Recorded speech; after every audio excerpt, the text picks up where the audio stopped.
اس mission کو کہاں تک پہنچا دے؟ تکمیل تک پہنچا دے۔ اسے نصیر کہتے ہیں۔ نصیر صفت مشبہ ہے۔ پھر نصیر کون ہے؟ دین کی تکمیل کا سبب کون ہے؟ اور نہیں فرما رہے۔ اب بھی نہیں سمجھی دنیا تو میں کیا کروں؟ خدا کی قسم اللہ نے غدیر ہی نصیر کے لیے بنایا۔ ان کو کیا خبر کہ غدیر آئے کیا؟ ان کو تو خبر ہی نہیں ہے۔ خدا جانے اس غدیر میں کتنے مسئلے پوشیدہ ہیں۔ تکمیل تک پہنچانے والا کون ہے؟ جو تکمیل تک پہنچا دے اسے نصیر کہتے ہیں۔ جو حصول میں مدد دے اسے ناصر کہتے ہیں۔ دوسری لفظ کو نصرت کا تعلق نفس سے ہوتا ہے۔ جو نصرت ہوتی ہے اس کا تعلق عمل کا تعلق نفس سے ہوتا ہے۔ روح عمل کراتا ہے، نفس کرتا ہے، آلائے عمل جسم ہوتا ہے۔ اس لیے ضروری ہے جو دین تک اسے پہنچا دے، تکمیل بھی اسی کے ذمہ ہو۔ اس لیے جناب علی ناصر بھی ہیں، نصیر بھی ہیں۔ جناب علی کو اللہ نے بیک وقت ناصر بھی بنایا اور نصیر، ناصر بھی ہیں، نصیر بھی ہیں، یعنی دونوں کمال بیک وقت علی کے پاس ہے۔ جب علی کے پاس ہے تو اب چونکہ شریعت ہے رسول کی، مکنن ہے اللہ۔ اس دین و شریعت کا مکنن کون ہے؟ اللہ۔ مبلغ کون ہے؟ رسول۔ جب مبلغ رسول ہے، مکنن اللہ ہے، تو دونوں مل کر ایک مشن کو لے کے چلے ہیں۔ اس مشن کو جو حصول تک پہنچا دے اسے ناصر کہتے ہیں، جو تکمیل تک پہنچا دے اسے نصیر کہتے ہیں۔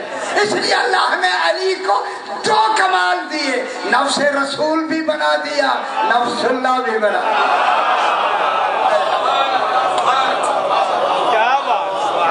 جناب علی کیا بن گئے؟ سمجھ نہیں آئی یار، یہ باتیں نہیں سمجھ آتی۔ جناب علی کو نفس رسول بھی بنا دیا اور نفس اللہ بھی بنا دیا۔ نفس اللہ نصیرہ میں نفس اللہ بھی ہیں، نصیرہ میں نفس رسول بھی ہیں۔ اگر میں نے جملے دہرائے تو پھر دہرا دیتا ہوں۔ اس لیے اللہ جناب علی کو اللہ نے دو کمال دیے، ایک توحید بچائی نفس اللہ کہہ کر، خلافت بچائی نفس رسول کہہ کر۔ میں کیا کہہ رہا ہوں؟ مباہلے میں جناب علی کیا بن کے گئے؟ نفس رسول۔ میں حول ہاتھ رکھتے ہیں۔ مباہلے میں ابھی صحیح بھی پڑھ رہے تھے، مباہلے میں جو جناب علی علیہ السلام گئے کیا بن کے گئے؟ نفس رسول۔ اور جناب حسنین کیا بن کے گئے؟ رسول کے بیٹے بن کے گئے، حالانکہ علی کے بیٹے۔ دیکھیں عہدہ بدل گیا یا نہیں؟ جناب علی کو اللہ نے مباہلے میں جہاں توحید بچی ہے نفس رسول بنا دیا، اور جناب حسنین کو رسول کے بیٹے بنا دیے۔ رسول کے بیٹے ہیں حسنین، حالانکہ جناب علی و فاطمہ کے بیٹے ہیں۔ یہ فلسفہ اس لیے تھا کہ جناب علی کو نفس رسول اس لیے بنایا، دنیا کو بتانے کے لیے کہ موت کا اطلاق تب ہوتا ہے جب نفس نہ رہے۔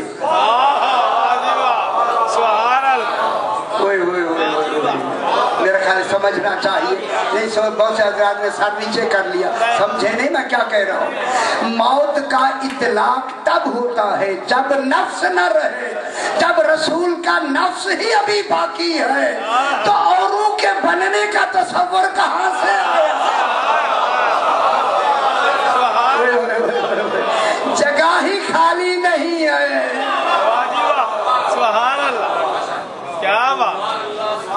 نفس رسول کون ہے؟ جناب علی، اور وہ تو موجود ہے۔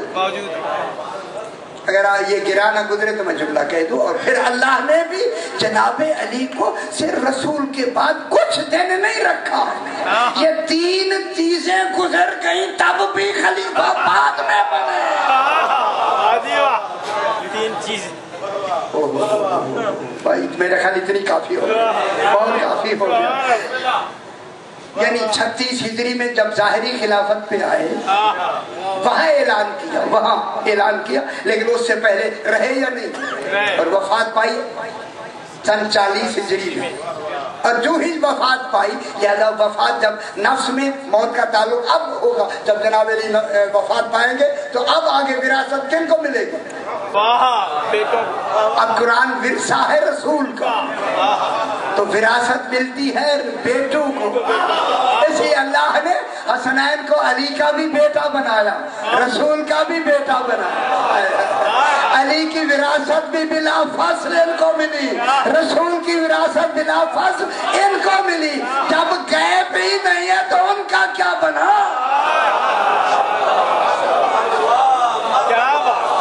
بجا کے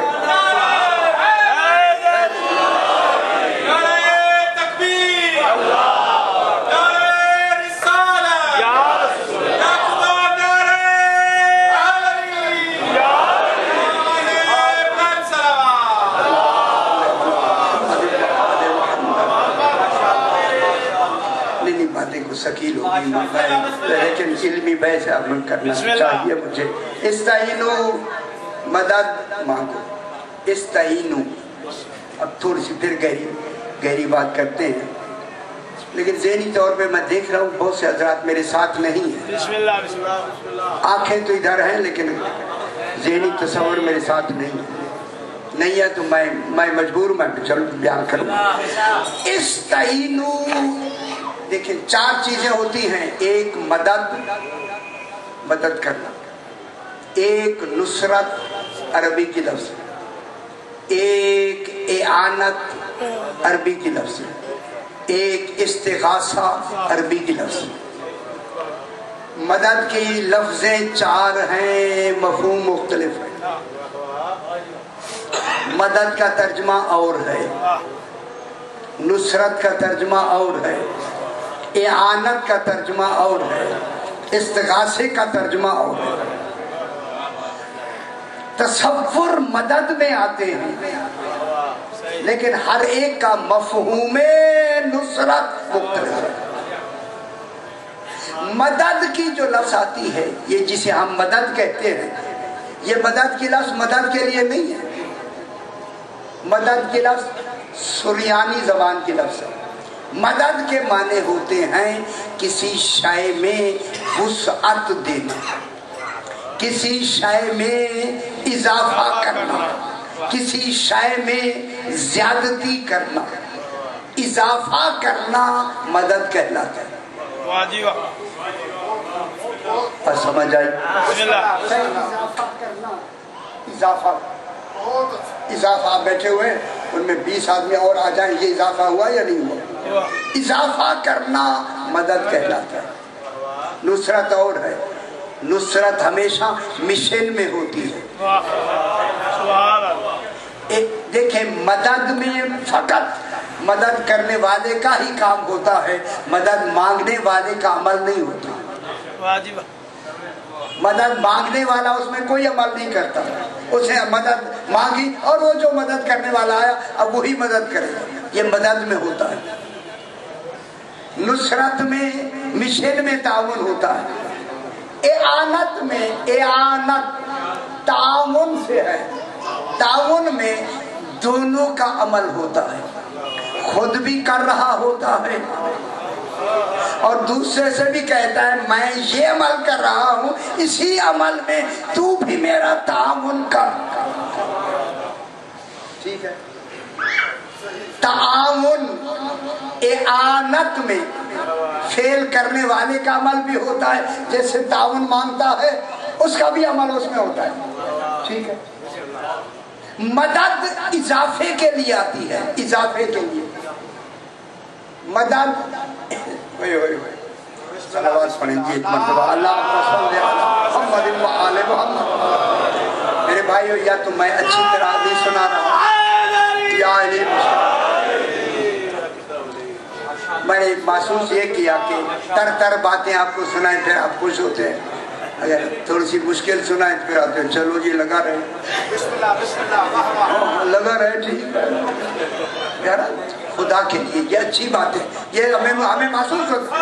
اللہم صلی علی جلدی ختم کریں جناب۔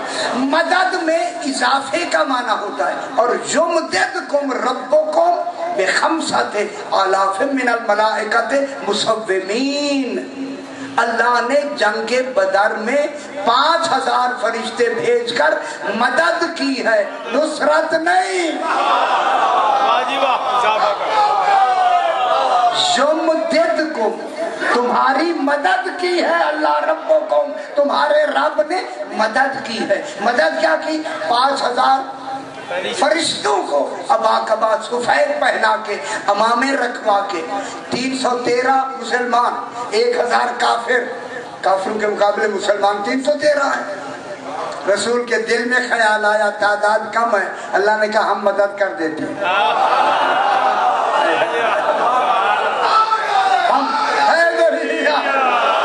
رسول تیرے آدمیوں کی تعداد کم ہے نا، ہم تمہاری مدد کرتے ہیں، یہ مدد ہے۔ کتنے آئے فرشتے؟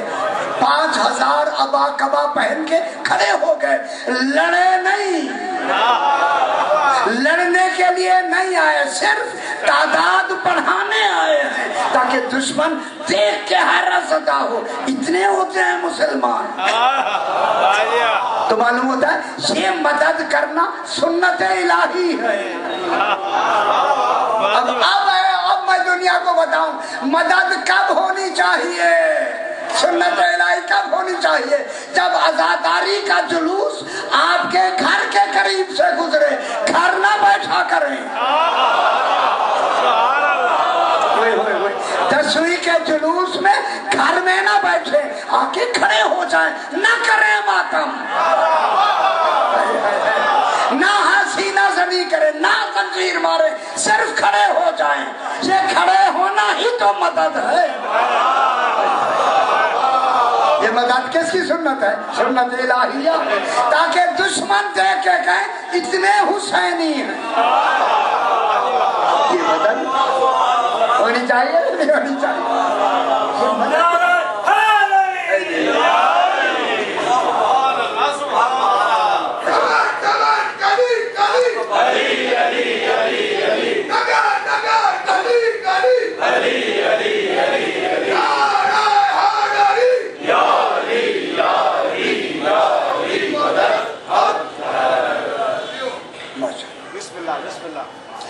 پھر آ گئی جناب نصرت۔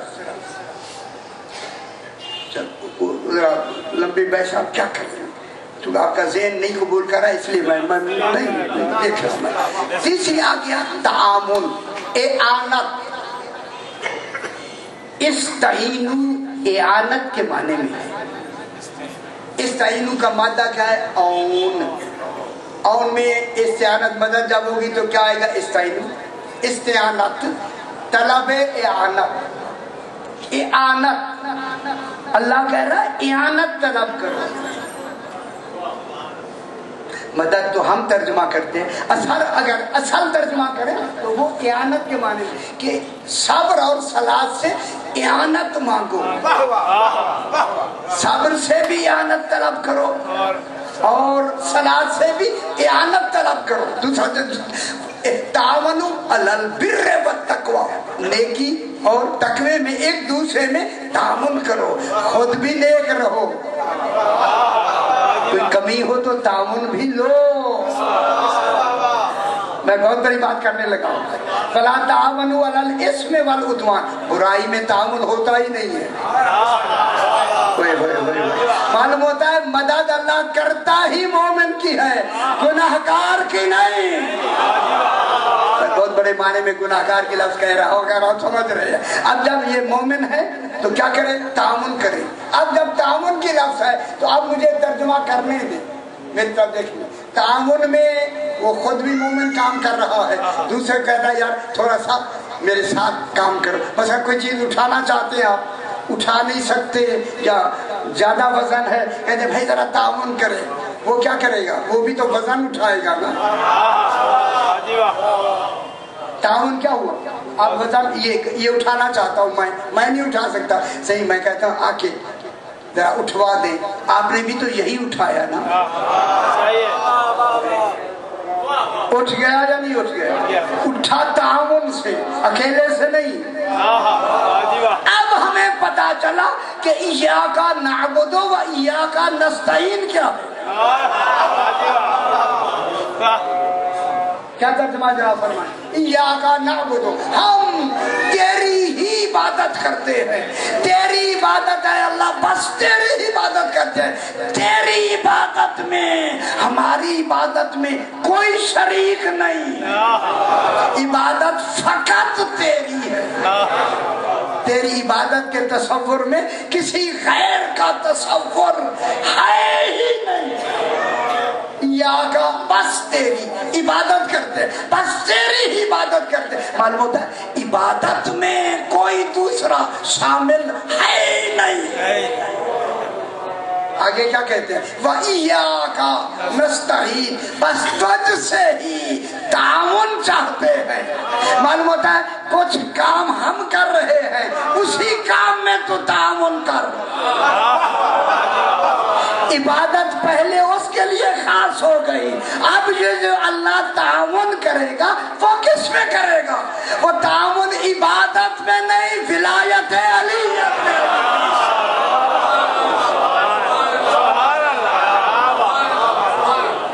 وہ کس میں؟ یہ جو تعاون کے لیے اللہ سے تعاون مانگ رہے ہیں، کس کے لیے مانگ رہے ہیں؟ چونکہ اللہ بھی تو ولی ہے، رسول بھی ولی ہے، علی بھی ولی ہے، ہم علی کی ولایت پہ چل رہے ہیں، تو تعاون فرما۔ تیرے تعاون کے بغیر ہم اس بھار کو اتنی جلدی نہیں اٹھا سکتے۔ اب جب اللہ ولایت میں تعاون کرے گا پھر کیا مل جائے گا؟ صراط مستقیم۔ ولایت ہی کا نام صراط مستقیم، ولایت علی علیہ السلام ہے ہی صراط مستقیم۔ اب جب صراط مستقیم مل گیا تو اب تعاون سے مل گیا یا نہیں؟ ایاک نستعین، ولایت مکمل ہو گئی یا نہیں؟ اٹھا لیا یا نہیں؟ کس نے اٹھوایا؟ اللہ نے۔ اس ولایت کا کمال دل میں توفیق دے دی یا نہیں؟ جب دے دی تو اب کیا کہتا ہے؟ اہدنا الصراط المستقیم، اب مجھے قائم رکھ اسی صراط مستقیم۔ اب کیا کہہ رہا ہے؟ قائم رکھ۔ کن کو کہہ رہا ہے؟